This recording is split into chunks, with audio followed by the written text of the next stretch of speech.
Bharuch police જાસૂસી કાંડમાં ઝડપાયેલ bootlegger Paresh ઉર્ફે ચકાને ઝડપી પાડી 9 દિવસના રિમાન્ડ મેળવવામાં આવ્યા છે, જેમાં બેંક એકાઉન્ટ તેમજ મિલકતની તપાસ હાથ ધરાઈ છે. તો બુટલેગર બંને પોલીસ કર્મીઓને મળીને મહિને 50,000 આપતો હોવાની વિગતો બહાર આવી છે.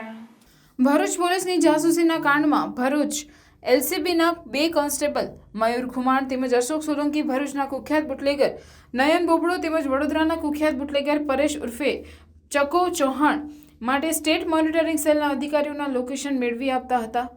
જે તે સમયે બંને કોન્સ્ટેબલની ધરપકડ થયા બાદ નયન બોબડાને ઝડપી પાડ્યો હતો. જે બાદ પરેશ ઉર્ફે ચકાને દમણના એક બારમાંથી ઝડપી પાડી તેને કોર્ટમાં રજૂ કરતા તેના 9 દિવસના રિમાન્ડ મેળવ્યા હતા.